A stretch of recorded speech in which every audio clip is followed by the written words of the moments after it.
for City Beat, your source for all the latest news on the City of Thompson. Only on 102.9 CHTM, your radio station.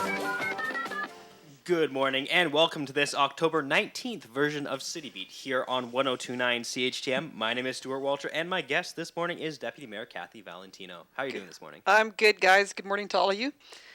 So let's get things off by starting with some good news. There's going to be upgrades to the server room at City Hall. Can you talk a bit about that? What's the work that needs to be done? And I understand it's something that is supposed to happen last year but had to be bumped to this year. Yeah, so this is a three-part project.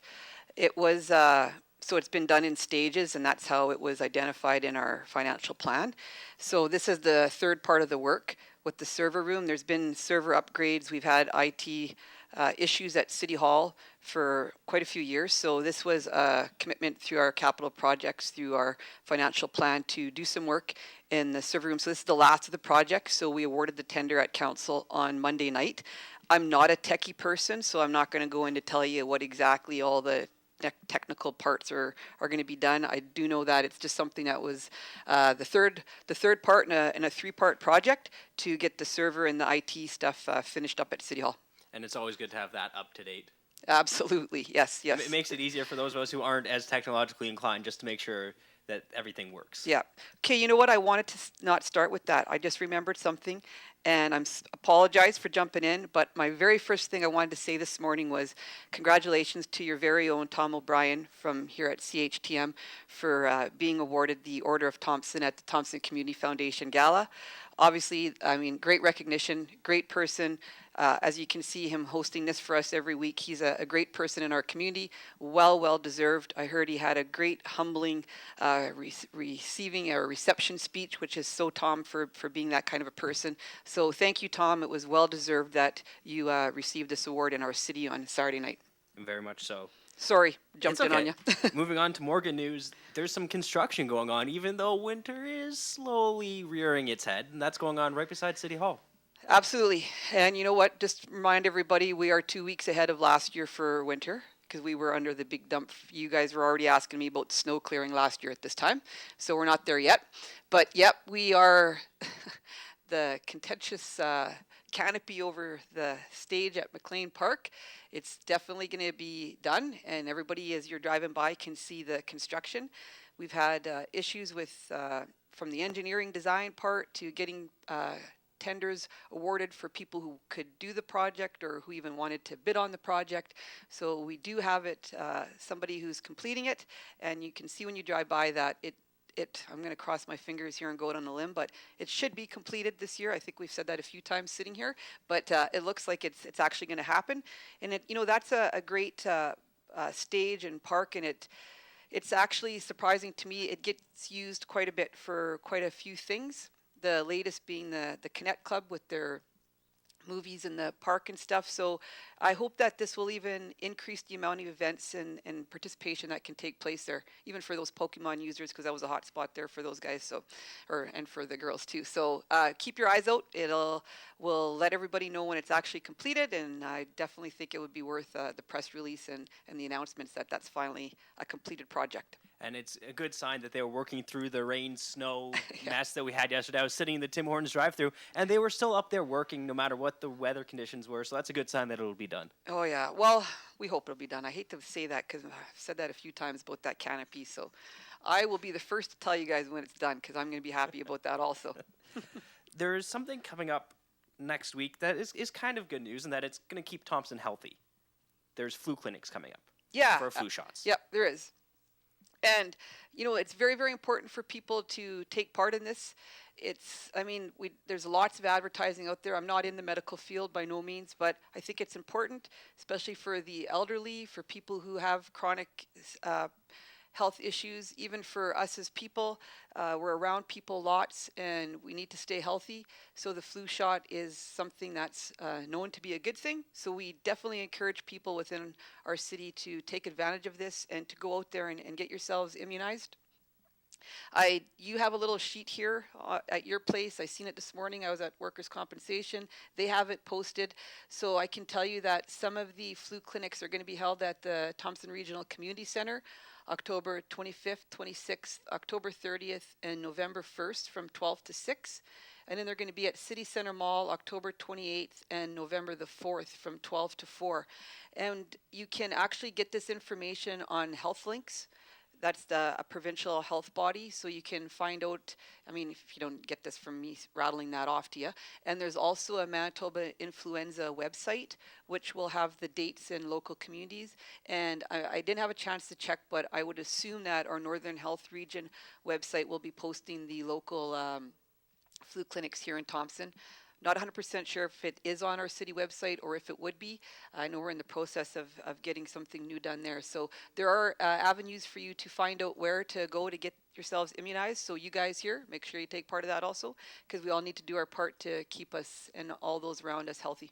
And just a little plug here for Thompson Today. There will be a two-part Thompson Today playing next Monday and Tuesday. I sat down with the immunization coordinator for the Northern Health Region, talking about the flu season, why it's important to get a flu shot, and the flu clinics. So that'll be playing on Monday and Tuesday for more information on that. Okay, good to know. And I also believe you mentioned the Workers' Compensation Board. You want to talk a bit about that? Oh yeah, I just wanted to give a plug out down to Workers' Compensation Board here in Thompson, the office, the local office. I was there this morning for a bit. Very hospitable group down there.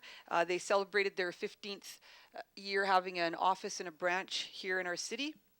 So we're very happy that they have a presence here in our city. They're obviously a very busy organization to have, and we are happy to be there this morning and to have their coffee and donuts and give them a little certificate from the mayor. So shout out to them down there. They're doing a good job there.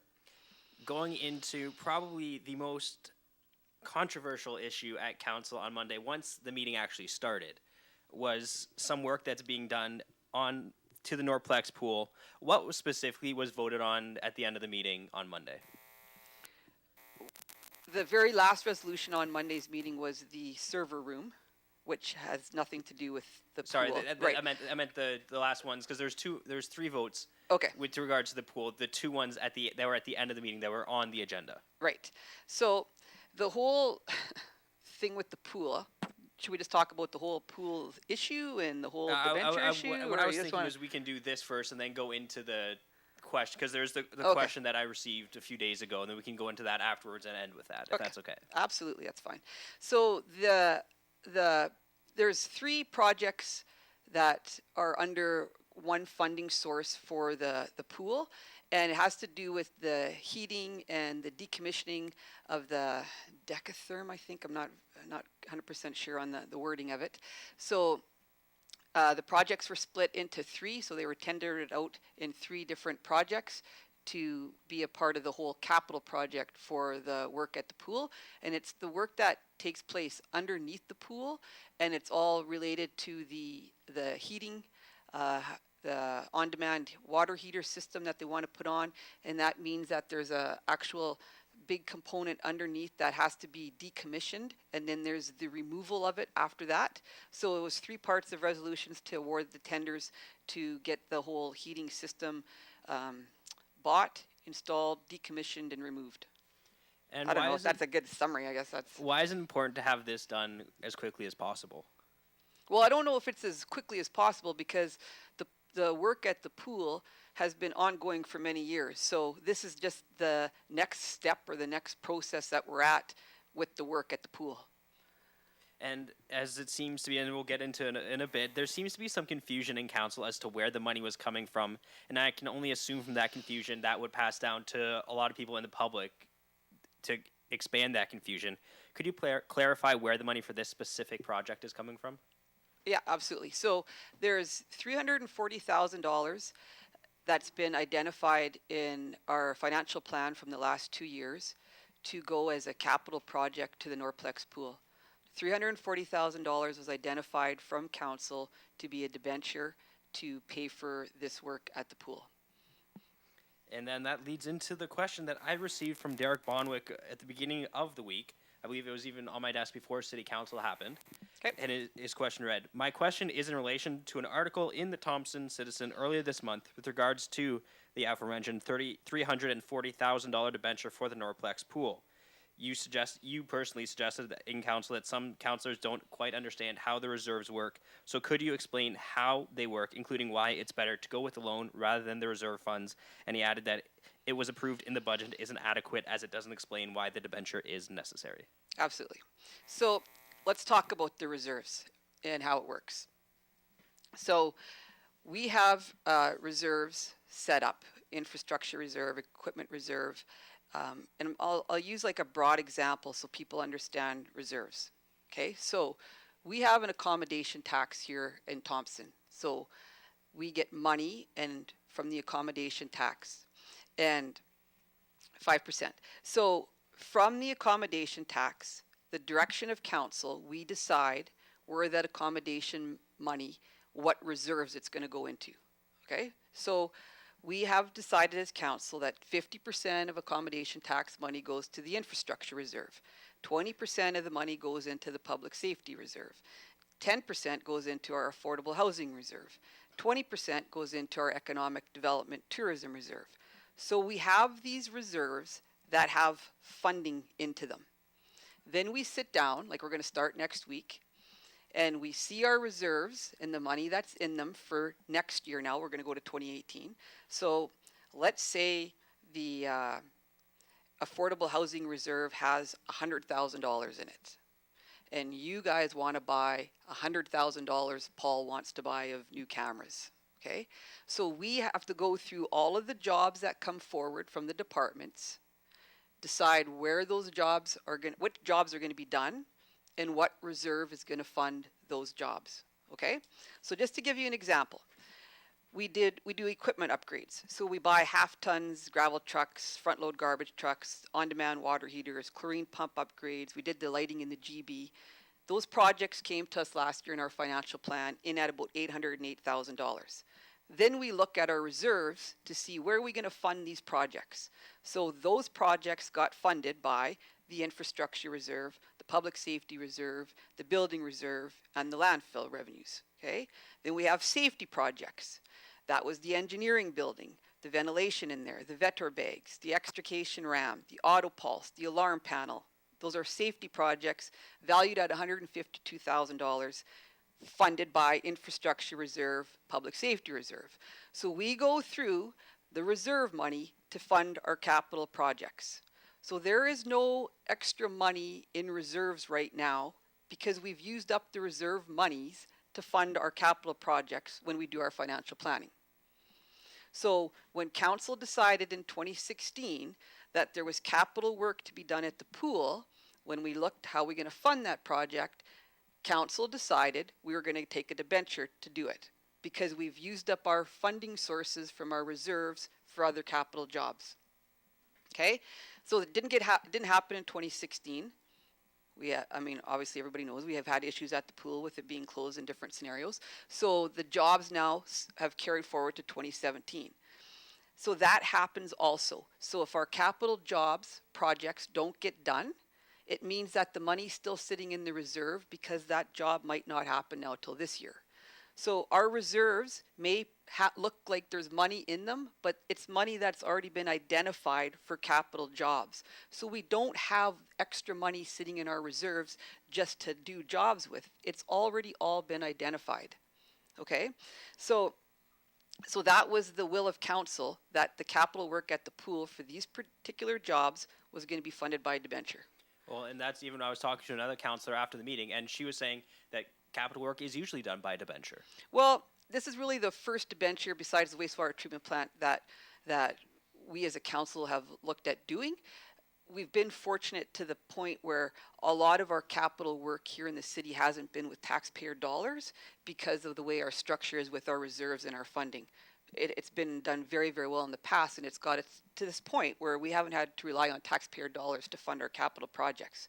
So, and the other thing that I want to say that's interesting with getting a debenture or the process of doing it is it's a 3-reading bylaw with the province. So you just can't make decisions like this is the very last part of getting the money to pay these projects that are already in the works or been completed to pay the people.